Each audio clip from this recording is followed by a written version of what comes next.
Good afternoon, everybody. Thank you for being here. I'm Kelly Colopy. I'm the Director of Health and Human Services for the City of Long Beach. Today is our briefing for July 27th, 2020.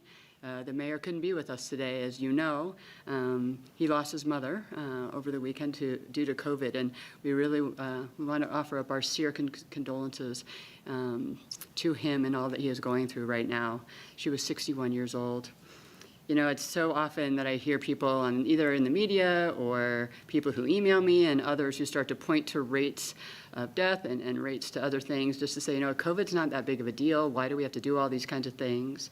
So I started comparing it to flu because that's what people, that's what people compare it to. They say, it's like the flu. Some people die from flu. So we looked it up, and people die from COVID almost every day in the city of Long Beach. There may be a couple days we're not, but generally we lose 1, 2, 3, up to 5 people every day from COVID. And so if you want to compare that to flu, last year's flu season, we lost 12 people. So 12 people from flu last year, 163 this year so far from COVID, and the season's not over. So I want people to really understand that COVID is real. What we are fighting is real, and what we're asking you to do is real because it is the only way that we can stop the deaths and the illness that is going on across the people that we know and that we love. So just to update you on the numbers, as of today, we had 7,582 residents who tested positive for COVID. That's about 5,994 of those people have recovered. That's based on their self-report. But we have lost 163 people across the city of Long Beach, and 118 of those are from our long-term nursing facilities. But we have seen a real stabilization in those spaces, and what we're seeing more is more hospitalizations and more deaths happening within our community. Our current positivity rate is now 10.2%, which is down. It's down 4 points since last week, so we're very happy to report that that is the case. It's something we're tracking on.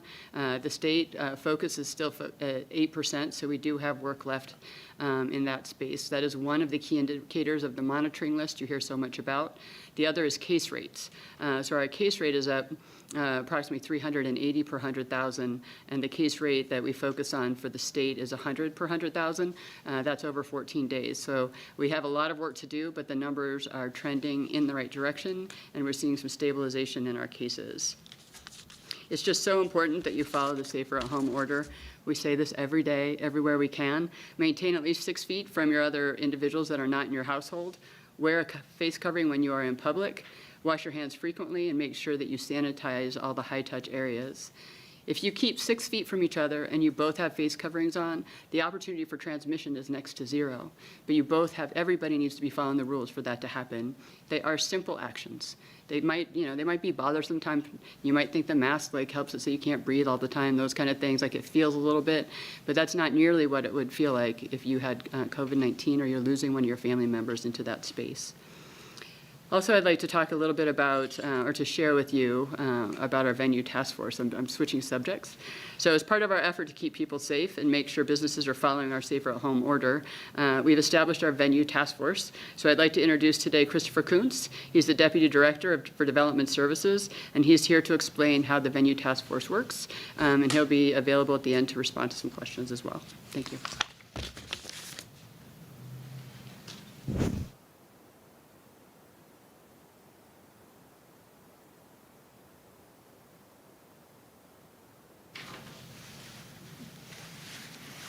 Thank you, Kelly, and good afternoon, everyone. Again, I'm Christopher Kuntz from the Development Services Department. I want to talk to you about the Venue Task Force, which is making sure all of us are safe out there in the environment. So on March 20th, the city set up the Venue Task Force. It's made up of staff from Code Enforcement, Health and Human Services, Business License, as well as other partners as needed, such as the Police Department or Fire Department.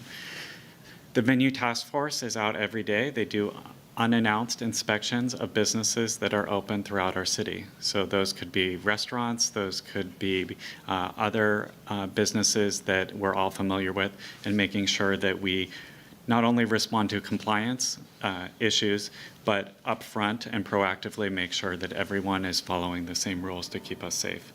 Since March, just a few statistics to share with you. 4,034 businesses have been visited or inspected. Of those, 11 businesses have been cited, meaning there was a formal citation.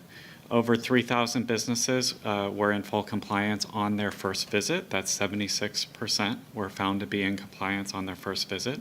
Sometimes more work was required, so we start with education and helping the business find a way to comply. By the second visit, over 90% compliance was achieved.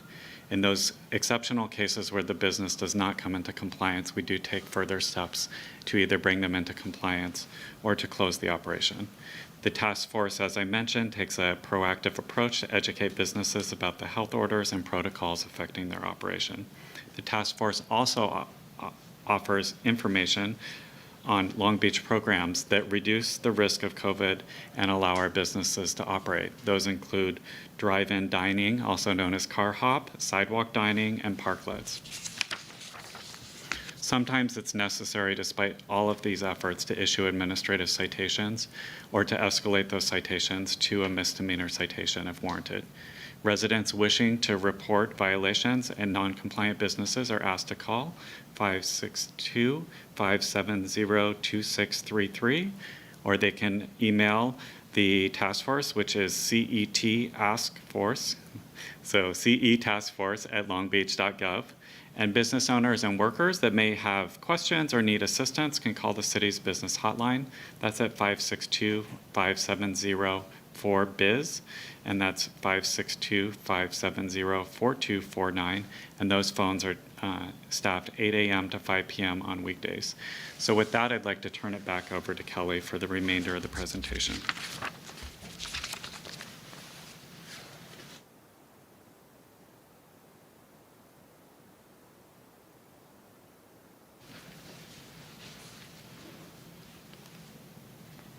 So I do want to talk a little bit just about the testing and to remind everybody that we continue to offer free testing for residents of Long Beach and the nearby cities, including Signal Hill, Lakewood, Compton, and Paramount. Appointments are required for testing, and they can be made online or by calling 562-570-INFO, which is 562-570-4636. Appointment time slots are available up to 3 days in advance, and we release 1,200 appointments each day for that time frame. We also have the Rapid Assessment Clinic at the Long Beach City College Pacific Coast campus, and it does offer walk-up testing for symptomatic patients. So if you are symptomatic and you have not been able to get an appointment, we assess you, and if we assess for symptoms, then we provide a test at that time as well. That's available from 10 a.m. to 2 p.m. on weekdays only. That rack is available at the PCC campus. Individuals that can also receive COVID-19 through your healthcare provider, and so we really encourage you, if you have symptoms or you know that you've been exposed, please get tested to understand, if you've been exposed and whether you've been infected, and if so, to really make sure that you are following all the guidelines within quarantine and isolation practices. It's just so very important. So with that, I'd like to wrap up, and we're open for any questions. Thank you. Thank you, Kelly. We have one member of the press today, Valerie from the Long Beach Post. Valerie, go ahead with your question. Hey there. So I have two questions. So one is, will you guys be releasing the list of businesses that were cited? And then two, with the new testing mandate from the city, some clinics and doctors are concerned that they won't be able to get testing supplies or contracts with labs. Are people going to be able to get tests at their doctors when testing supplies are already hard to get statewide? So I'll answer the second one. I'll let Christopher answer the first one.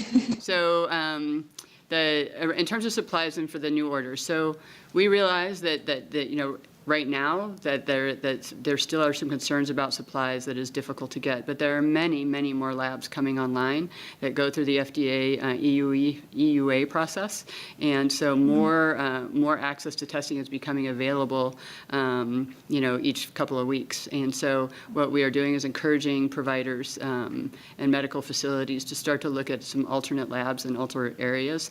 We are happy to have conversations with folks, and we'll be looking at creating an opportunity for some questions and answers and some coordinating about how we can start to move forward to improve testing capacity across the city amongst our medical providers.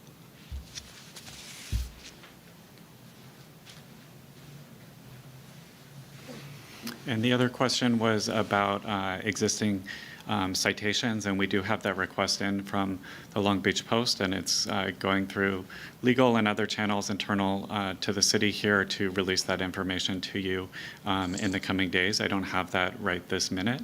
I can confirm there was a press report about the criminal citation, which was the Crunch Fitness here in the city, but that facility is now closed for the protection of the public. Thank you. And that is it for questions. We will go to our translation now.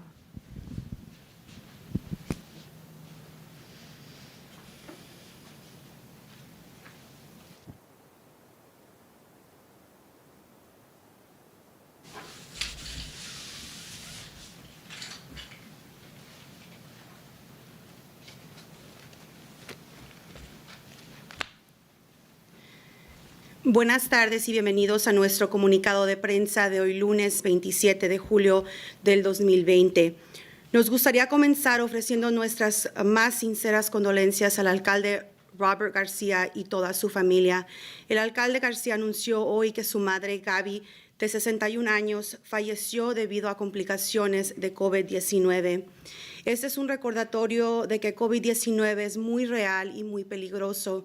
Esta enfermedad ha afectado a muchos miembros de nuestra comunidad, tanto directamente como a través de nuestros amigos y seres queridos. Sigamos atentos y hagamos todo lo posible para frenar la propagación de este virus. Descanse en paz, Gaby O'Donnell. Seguimos con datos generales. Hasta hoy, 7,582 residentes han dado positivo por COVID-19. Además, aproximadamente 5,994 personas se han recuperado. Lamentablemente, hemos perdido 163 residentes de la ciudad de Long Beach por COVID-19. De estas muertes, 118 se han asociado con centros de atención a largo plazo. Nuestra tasa de positividad actual es del 10,2%, ha bajado 4 puntos desde la semana pasada. Como recordatorio, nuestra tasa de positividad es el porcentaje de personas durante un periodo de 7 días que dan positivo por COVID-19 dividido por todos los examinados. El criterio de estabilidad del Estado es del 8% o menos. Continuemos haciendo su parte y ayude a frenar la propagación del virus y sigamos la orden más seguro en casa. Se les recuerda que si 2 personas están usando la mascarilla, tiene casi el 0% porcentaje de contagiarse con el virus. Vamos a recordarles otra vez de mantener al menos 6 pies de distancia con otras personas que no son de su hogar. Use la cubierta para la cara cuando esté en público, lávese las manos con frecuencia y desinfecte esas superficies de alto contacto. Estas acciones son simples, pero pueden salvar vidas. Como parte de nuestro esfuerzo para mantener a las personas seguras, la ciudad ha establecido un grupo llamado Venue Task Force para ayudar a hacer inspecciones en la ciudad. Ese Venue Task Force fue establecido el 20 de marzo de este año por la ciudad y es compuesta de aproximadamente 20 empleados. Ellos se encargarán de aplicación del código, salud y servicios humanos, licencias comerciales y a veces incluirá otros departamentos, incluyendo el departamento de policía. El grupo de trabajo realizará inspecciones sin previo aviso y responde a las quejas para garantizar el cumplimiento de reglamentos. Desde marzo, un total de 4,034 negocios han sido visitados e inspeccionados y 100 empresas han sido citadas. 3,050 empresas han cumplido en su primer visita y se descubrió que el 76% de ellos cumplen con los códigos y reglamentos. Además, el 90% cumplieron después de la primera visita. Entonces, se hizo la primera visita, se le recomendó los cambios y a la segunda visita el 90% sí tenían todo al margen. También se ofrece información para negocios sobre programas que reducen el riesgo, como el programa para comer al aire y comer en el vehículo. A veces es necesario emitir multas administrativas, aunque muy raramente, para reforzar el cumplimiento o una citación de delito menor si se justifica. Los residentes que desean denunciar infracciones y negocios no conforme deben llamar al área 562-570-2633 o enviar un correo electrónico a cetaskforce@longbeach.gov. Los dueños de negocio y trabajadores que necesitan asistencia también deben llamar a la línea directa de negocios de la ciudad a la área 562-570-4249 de lunes a viernes de 8 de la mañana a 5 de la tarde. Ahora sigamos con información sobre las pruebas. Continuamos ofreciendo pruebas gratuitas aquí en la ciudad para los residentes y ciudades cercanas que incluyen Signal Hill, Lakewood, Compton y Paramount. Si requieren citas para pruebas, se pueden hacer en línea o llamando a área 562-570-4636. Todas las citas están disponibles con hasta 3 días de anticipación. Para aquellas personas que tienen síntomas y tienen dificultades agarrando una cita, puede visitar la clínica de evaluación rápida en el campus del colegio Long Beach City College, localizado por la Pacific Coast Highway y Orange. Ellos continuarán con las pruebas de detección de pacientes sintomáticos. Esto se ofrecerá de 10 de la mañana a 2 de la tarde, de lunes a viernes. Las personas también pueden recibir la prueba de COVID-19 a través de su proveedor de atención médica. Se recomienda que también aprovechen de esta opción. Para aquellas personas que preguntan si la situación del alcalde afectará nuestra orden de salud, queremos recordarle que la ciudad continúa basando todas sus decisiones en ciencia y datos acumulados. Como recordatorio, nuestros comunicados de prensa son cada lunes y jueves a las 3 de la tarde en vivo. Gracias por acompañarnos. Esto es todo por hoy. As a reminder, our briefings are every Monday and Thursday at 3 p.m. That is all for today, and we thank you for joining us.